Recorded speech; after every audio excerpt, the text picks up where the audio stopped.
उत्तर प्रदेश में अगले 5 सालों तक कौन सी पार्टी जनता के लिए काम करेगी, शासन करेगी, इस बात का फैसला कुछ ही घंटों के बाद होना है।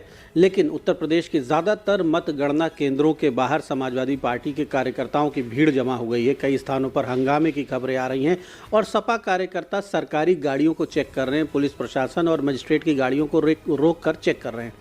ऐसे में इस पूरे विषय पर भाजपा क्या सोचती है, इस बात को जानने के लिए हम बीजेपी के सांसद उपेंद्र रावत जी के पास मौजूद हैं। उपेंद्र जी, ये जो दृश्य आप देख रहे हैं, आपकी क्या प्रतिक्रिया है इस पे? देखिए, इस तरीके का जो ये वातावरण और माहौल जो पैदा किए हुए हैं और इनको लगता है कि ईवीएम में छेड़छाड़ होगी तो उसकी रखवाली कर रहे हैं।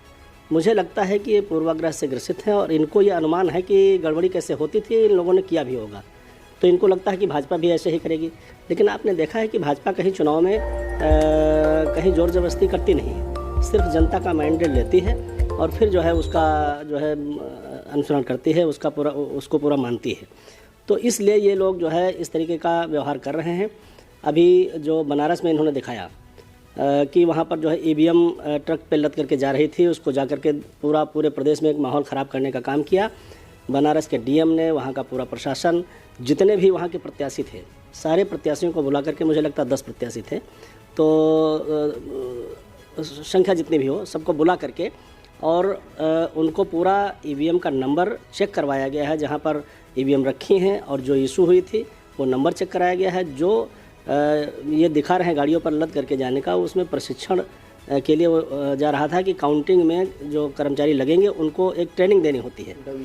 हाँ, ट्रेनिंग देनी होती है, तो उनको ट्रेनिंग देने के लिए वो ईवीएम जा रही थी। उनको ये कह रहे हैं कि चुनाव की जो वोटिंग हुई वो ईवीएम है, वो साफ़ हो गया मामला, कि वो इनका जो आरोप था वो निराधार है।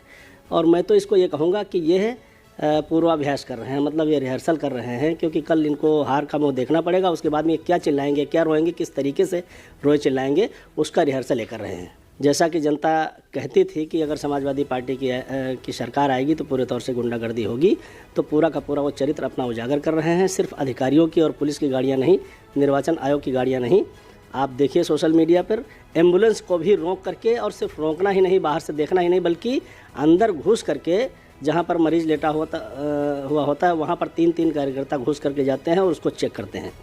अगर बाहर से आप देख लीजिए मरीज़ है उसमें तो उसको जाने दीजिए, लेकिन इस तरीके का जो ये वातावरण और माहौल पैदा किया है, मुझे तो नहीं लगता है कि कभी किसी दल ने किया होगा। और ये मन बना करके बैठे होंगे। दबाव मुक्त होने के बाद वो खुद जितना अपान झेल रहे हैं, जो जिल्लत की ज़िंदगी जी रहे हैं 2 दिन से, वो पूरा का पूरा हिसाब पुलिस प्रशासन खुद अपना, मुझे लगता है, करना चाहिए उसको, और कर लेगा। आप क्या देख रहे हैं, क्या दृश्य देख रहे हैं, किस तरह का परिणाम, आपका अपना अनुभव क्या कहता है? देखिए, परिणाम तो ये है कि उत्तर प्रदेश में भारतीय जनता पार्टी की सरकार बनेगी।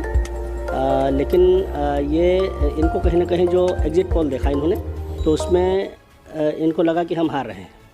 तो हारने के बाद आखिर क्या कहेंगे, क्या चिल्लाएंगे, क्या आरोप लगाएंगे? अगर बाद में लगाते तो ये होता कि हार गए इसलिए आरोप लगा रहे हैं। इसलिए ये पहले से ही जो है कहना शुरू कर दिए हैं कि धांधली हो रही है और ईवीएम बदली जा रही हैं। लेकिन कहीं भी एक भी कोई ईवीएम का मामला सामने नहीं आया है जहाँ पर बदली गई हो।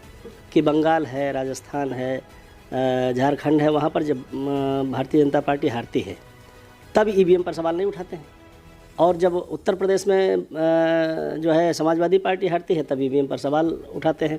अगर भारतीय जनता पार्टी ईवीएम को बदल करके या ईवीएम को अपने हिसाब से अगर वो संचालित करे तो फिर बंगाल में क्यों हार जाती, दूसरे प्रदेशों में क्यों हार जाती?